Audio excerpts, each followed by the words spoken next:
Thank you guys! Nako, ito nga po, ipinagdiriwang po sa buong buwan na ito ay yung Flores de Mayo. At ito ay ipinagdiriwang bilang pagkilala at pagbibigay ng halaga syempre kay Birheng Maria. Kaya naman, isa pong exhibit ng iba't ibang mukha ni Maria ang ibinida sa isang museum. Nako, panoorin po natin ito. Taong 1982, nang dapuan ng sakit na myoma ang 53 anyos na si Corazon.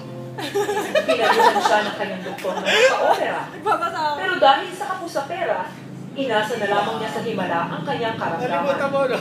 At paniwala niya na malaki ang naging papel ng debosyon niya sa Birheng Maria. Si Mama Mary kasi ang nagbigay lakas sa akin at siya ang naging sandata ko, kaya ako ay patuloy na nabubuhay ng malusog at higit sa lahat, siyempre, yung pinagkalooban niya ako ng masayang pamilya. Sa kulturang Pilipino, malaking pagpapahalaga natin sa ating mga ina. Kaya gayon din ang laki ng paniniwala natin sa Birheng Maria. Pero marami sa atin ang hindi nakakaalam na mayroon palang iba't ibang itsura ang imahe ni Maria. Kung kadalasan ay mga nakatayo ang imahe ng Maria, ito naman ay parang natutulog lang. Ito ang La Dormición de la Nuestra Señora.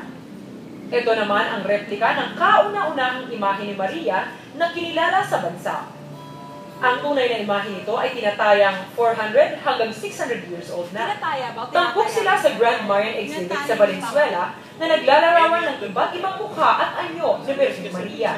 Itong mga anyo na ito ay nagpapakita ng iba't ibang bahagi, iba't ibang karanasan ng mga tao sa Birheng Maria. Makikita dito ang isang sanggol na Maria na mas kilala bilang La Bambina Maria. Mayroon din parang batang nagsasayaw lang na imahe ng Birhen na tinatawag na La Niña Maria. Pagpapastol naman ng tupa ang inilalarawan ng imaheng ito na tinatawag na Divina Pastora. Hindi maitatanggi na sa bansang Katoliko tulad ng Pilipinas, malaki ang impluwensya sa atin ng Inang Maria. Pero, pakatatandaan po natin na ang mga imaheng ito ay simbolo lamang. Wala pa rin hihigit sa ating taus-pusong pananampalataya. Mabibisita po ang Grand Marian Exhibit sa Museo Valenzuela hanggang sa Linggo. Samantala, abangan po natin ang hataw sayaw sa pagbabalik po yan ng Umaga Kay Ganda.